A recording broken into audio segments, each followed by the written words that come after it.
अस्सलाम वालेकुम, मैं हूं प्रोफेसर डॉक्टर साहर फातिमा। मैं कंसल्टेंट गायनेकोलॉजिस्ट हूँ। आज मैं आप लोगों की एक बहुत इंपॉर्टेंट सवाल का जवाब दूंगी जो अक्सर ख़वातीन मुझसे पूछती हैं कि वजाइना लूज़ हो गया है, उसकी टाइटनिंग कैसे की जाती है। वजाइना लूज़ होने की वजह ये होती है कि उन्होंने बहुत से बच्चे पैदा किए होते हैं या फिर उनकी पट्टी की कमज़ोरी होती है, उम्र के साथ वजाइना लूज़ हो जाता है, जिससे मियाँ बीवी के रिलेशनशिप में फ़र्क पड़ रहा होता है और इसके अलावा औरतों को वजाइना के पास से गैस पास होने की फीलिंग से आ रही होती है। अब इसके लिए हम करते हैं giga laser. Giga laser vaginal tightening का एक बहुत अच्छा तरीका है और पेशेंट प्रोसीजर है, बहुत ज़्यादा इफेक्टिव है। इसमें ना कोई कट होता है, ना कोई एनेस्थीसिया होता है और लेज़र के ज़रिए हम इनका वजाइना नया बना देते हैं जो एक टाइट और फ्रेश वजाइना हो जाता है। गीगा लेज़र का फ़ायदा यह है कि इसमें कोई कट नहीं है, कोई आपको एनेस्थीसिया देने की ज़रूरत नहीं है और इस प्रोसीजर के ज़रिए आपका वजाइना नया और फ्रेश हो सकता है, जैसे यंग लड़कियों का वजाइना।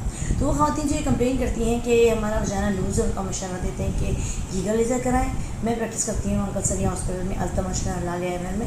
और अगर आप चाहते हैं कि आपको ऐसा कोई इशू है तो सिलसिले में बात करने के लिए मुझसे कॉन्टैक्ट करें।